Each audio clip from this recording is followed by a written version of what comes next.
So the other day I made a post on the WordPress subreddit that asked two different questions, and those are questions that I think people ask all the time. I see it everywhere I hang out on the internet, and I don't think these questions are being answered correctly, and so I wanted to give my 2 cents on it. And I made a post on the WordPress subreddit, and I asked these 2 questions. I asked if you can make a living on Upwork in 2020, and if you can make a living being a WordPress designer or a developer or whatever you want to call it in 2020. And my answer to both of those questions was yes. And I explained my thought process, so I'll leave a link in the description so that you guys can see what I thought about it, and then the feedback that everyone else had.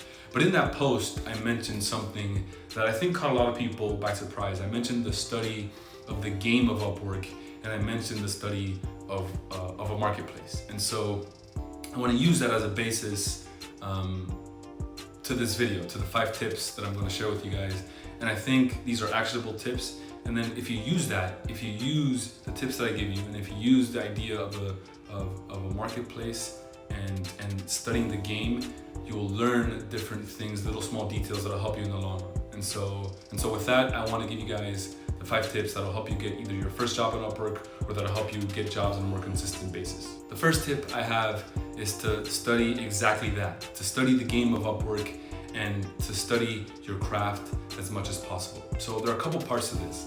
And the first one is to study Upwork, you should understand how a marketplace behaves, and you should understand the concept behind a zero-sum game. Now, when I say zero-sum game, it's basically just this. Any gain of someone is at the expense or at the loss of someone else. So when I get this job for WordPress development, it's at the expense of the 15 other people that apply. There's only $1,000 in the pot, and I am the winner of the $1,000. I'm not sharing it with anyone. And obviously, if you want to get technical, there are fees and transaction fees involved and all that, but you have to treat it like a zero-sum game. And it behaves just like a marketplace. So traditionally, in all marketplaces, I guess, the top 20% of the people are the winners of 80% of all the money being involved, and vice versa is true. There has to be a bottom 80%, I guess, if you want to call it that. But you should use that information, and you should use that to tailor your approach, to tailor your behavior towards Upwork, and hopefully that'll pay dividends in the future. So that being said, the first thing you could do is just study the best people in your specific industry. So for example, I am in the WordPress industry. I'm gonna go on Upwork and I'm gonna find the top earners in my given industry. In this case, it's WordPress. And then you can see what they do. You can see how they lay out their titles, what they put in their descriptions, how they're talking to their clients, if it's more conversational, if it's more professional, and look at how they build their profile and emulate it. The second part to this is to study your craft. And what I mean by this is that you should read every day in your industry and make sure that you're aware of all the happenings in your industry, because it changes so fast. So for instance, me, I am a follower, and I'm not perfect at this by any means, but I am a follower of all the WordPress blogs on Twitter. I read the blogs, I watch numerous people on YouTube, I learn different things. And then the other thing is, I think that you can actually apply these skills on your own, and it doesn't even have to be for a project. So oftentimes I'm on the computer, I'm on themeforest.net, reviewing for myself different plugins, different themes. Like the other day, I just checked out the Avada theme, and I went through an entire site building process just for that reason. So I can see if it's better than Elementor, or if I can see if it's better than Oxygen. And I think if you take this approach, and if you continuously learn, you continuously gain experience in your industry, that's a good recipe to feel confident when you do get a job, and you can show that. The second tip I have is to treat it like a business. And there are also a couple different parts to this, but it basically boils down to 2 things. So oftentimes I see a lot of people complaining about how they're not super successful on Upwork or whatever, but you have to think that you are competing against people who really do take this seriously. Like, people are putting in 40, 60, 80, sometimes maybe even 100-hour weeks, and you're meanwhile trying to do this 5-10 hours a week, and you're expecting to gain consistent job. That's just not going to work. And obviously there's a lot that goes into the 5 or 10 or 100-hour work weeks, but even if you're doing the same thing that those successful people are doing with your 5 or 10 hours, you're going to be 20 times behind, and it's just never going to work out for you. And the more it doesn't work out for you, the more discouraged you get and you're not having progress, so you just end up quitting. And this is the cycle, this is kind of the behavior of all marketplaces. And just going back 1 second, a thought popped up in my head about marketplaces. So if you look at any marketplace, and I'm a big sports fan, so I'm just gonna use sports as kind of the way I illustrate this or articulate this or whatever. In basketball, for instance, in that marketplace, you have a select few who are always in the game, who are just the LeBron Jameses, the Kevin Durants, they're always in the league and they're the best. But in between, you have a bunch of people who fluctuate. So it's definitely possible for you as a newcomer to come in and say, hey, I'm a new player in the Upwork marketplace, here's what I got and here's how I'm gonna stay. The top 20% are the people who stay, and you should use that approach in the marketplace. And that's what I mean by studying your craft and studying Upwork, studying the game of Upwork. We're going to go into more detail in the future, but this is kind of the basis of what I mean. Hopefully I painted a good picture in your head. The tip I have for you guys is to make a compelling profile. Now, I know so many people say this, but it's absolutely important. And I watched a YouTube video the other day and I got an idea from someone that was pretty cool. And this is how I always thought about your Upwork profile. So you want to compare it to either a website landing page, which one that people buy something or book something, or you want to compare it to an Amazon product page. And I really liked this kind of comparison or example or analogy or whatever, because it's absolutely true. And this is what Jeff Bezos thought when he first was creating the new e-commerce and trying to build trust within his customers. So the first thing that people notice, obviously, are the reviews and the success that that product has, if it's actually a product that people trust. And that's your goal in everything.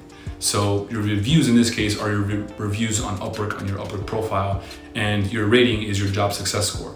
Now, these two things are gold. This is what you have to hold on to dear life with.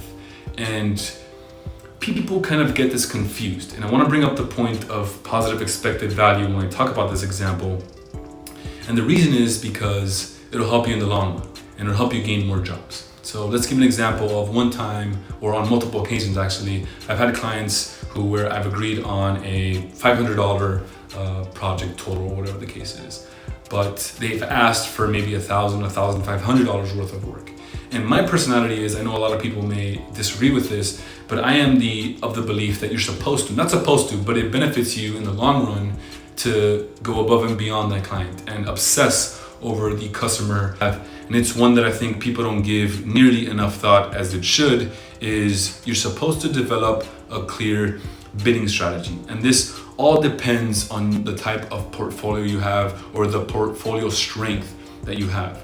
So let me give you an example. So a person who has a beginner's profile, you're supposed to take the math into account. So when you apply to a job, you want to make sure that you're applying to jobs that increase the rate at which you get a reply and increase the rate at which you ultimately get hired. So what that means is you have to look at the amount of bids that every single job has. So if you're looking at this particular job and it has between 20 and 50, well, you're already at a disadvantage because your non-existent profile is gonna lose to my profile the majority of the time, or Ron Z's profile the majority of the time. And if you keep doing this and you're not getting jobs, what that means is that you are wasting money. And the more money you waste without results, the more you're gonna get into I am not progressing and then I'm eventually going to quit, or am I going to quit faster? And you wanna avoid that at all costs.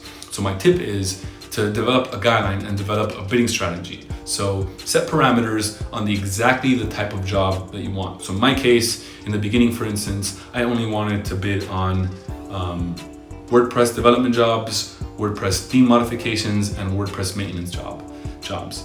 And then once I established what I wanted to bid on, then I can set a schedule. I'm going to set a strategy where I'm going to sit every day and bid on jobs for 2 hours. And what that can do is give you an advantage already, because number one, you're bidding first, and that provides a huge advantage over the field, because if you bid first, the more likely the client is to look at you first. Final tip I have is a pretty basic one, but it can get real customized, is one that you've probably heard a lot, and it's to customize your bids and your job proposals. And the reason I say this is because it increases the likelihood at which you'll get an interview and increases the likelihood in which you will get hired ultimately. So pretty simple ways you can do this is I have a template, and I'll show you guys this. The template I use for all my proposals or job applications, I use the same kind of template, but I customize it for the client.